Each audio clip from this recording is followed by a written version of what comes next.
Good morning. I'm Trooper Linnea Crane. I'm the Public Information Officer for Troop E. Before we get started, I want to remind everyone that this is an active and ongoing investigation, so we will be limited to how many questions we can answer at this time. And now I'm going to introduce the Troop E Captain of Bureau of Criminal Investigation, Samuel Spezio.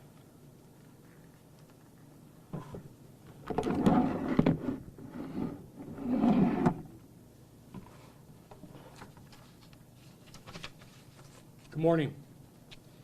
I'm Captain Samuel Spezio, Bureau of Criminal Investigations, assigned to Troop E. With me today, Zone 3 Commander Rich Black, Zone 1 Commander Kevin Riley, Senior Investigator from SP Rochester, Douglas Thomas. On August 6, 2023, the New York State Police became involved in a vehicle pursuit that concluded with an officer-involved shooting. Trooper Dominic Cato, a 9-year veteran assigned to SP Rochester, was working 7 p.m. to 7 a.m.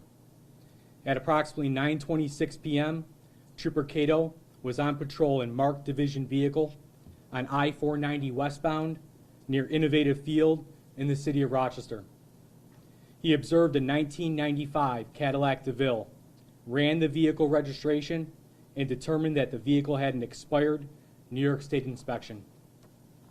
Trooper Cato initiated a traffic stop, however, the operator failed to comply.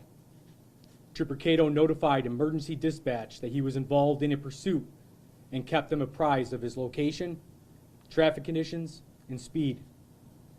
The operator continued west on I-490 to State Route 531 in the town of Gates, where he exited at Rochester Tech Park at approximately 9:28 p.m. The suspect struck a guide rail on a sharp curve of the off-ramp. He then jumped a curb, struck an earth embankment, ultimately coming to rest in an open field adjacent to Les Harrison Drive West at approximately 9:29 p.m.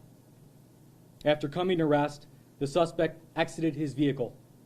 Trooper Cato issued numerous verbal commands for the suspect to stay in the car.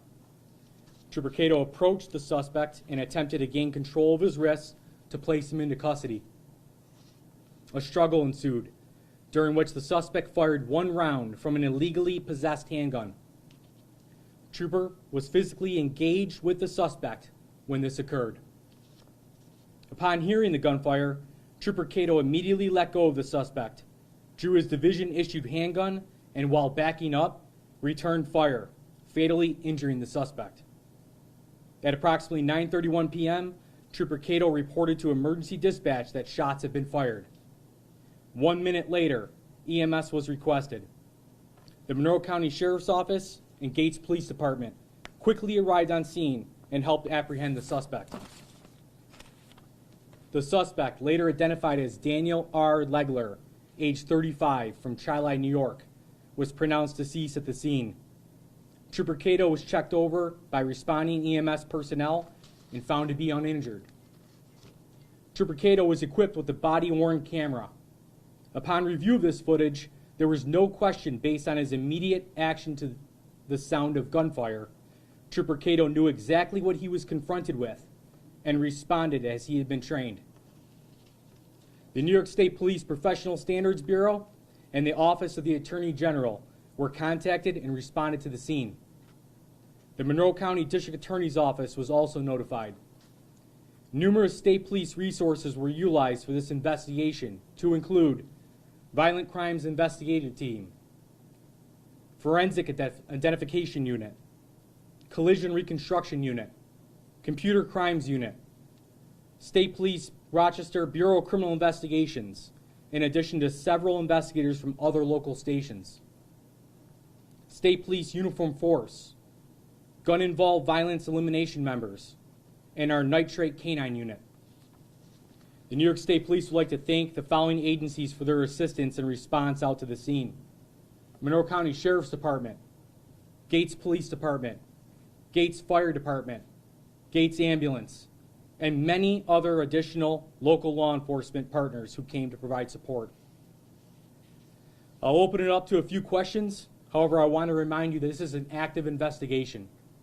And due to that circumstance, there's limited information that I can provide at this time.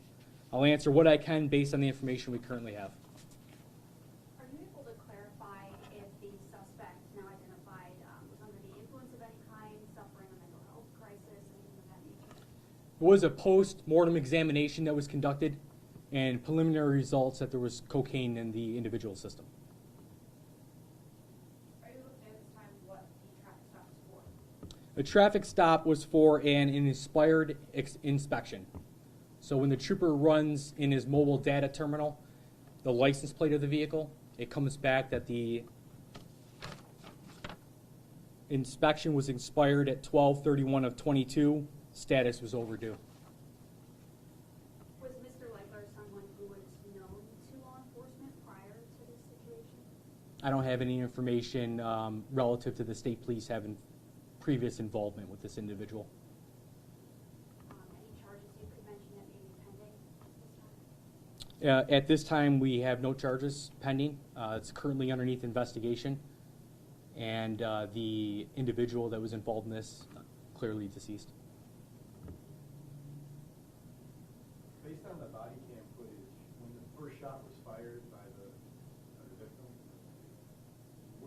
how was that shot fired, do you know? And why wasn't anybody hit if they were in such close quarters? I can't speak to what took place. I wasn't there, but as a review of the body cam, it was in close proximity. The trooper was physically engaged with the suspect at the time that the gun went off. Body cams only give you a certain view, certain vantage point. I can't speak on behalf of what the trooper actually physically saw at that time. Can you see on the body camera footage, when the trooper was backing away, did the person raise the gun again at the trooper? I'm not going to make a comment about, relative to that. It's currently underneath investigation.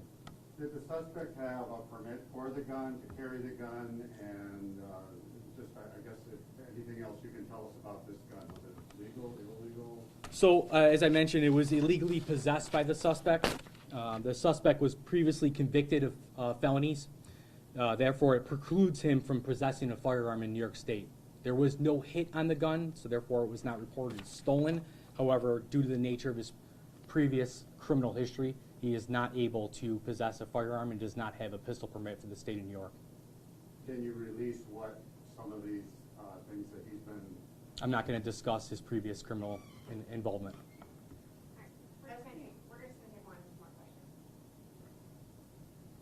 We're just going to take one more question. As the investigation unfolds, do you have plans to release the body cam footage at any point?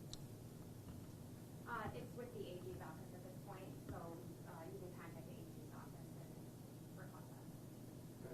What is the standard for when you start investigating a situation like this for the trooper? What is the procedure? What do you look to see that the trooper did in order to declare what you're going to for the investigation? So anytime we have a critical incident in a case like this, the individual uses deadly physical force. In this case, Trooper Cato used deadly physical force because he was confronted with a deadly threat, right? So at that point, he relied on his training. You know, at this time, I'd like to clearly indicate that this is a tragedy. You know, we come on this job to protect life. We come on this job to protect property. That's what we raise our hand for. That's what we do. That's our oath that we take. No one wants to see any life lost. So our thoughts and condolences go out to Mr. Legler's family. However, there's two sides to this equation. There's human being on the other side of that equation as well. It has emotions and is dealing with a very difficult process, right? The process of dealing with utilizing deadly physical force. No one wants to do that in this job. But confronted with the threat that he was confronted with, clearly he made the decision that he needed to go home. And in doing so, he needs to stop the threat. So I can't comment on what his thought process was, but we engage in deadly physical force when someone else's life is at risk or the life of your own. We're concerned about the trooper. How is the trooper doing? I appreciate you asking that. The trooper is doing well. Like I said, my thoughts go out to him and his family, and hopefully he recovers from this. And EAP has been involved. It's very important that we discuss that because this is a traumatic situation for him too as well. And so we will give him the support that he needs and the time that he needs to recover from this. Thank you. Appreciate the time. You said it's the Attorney General's office that's gonna decide on whether the footage gets released or? I have more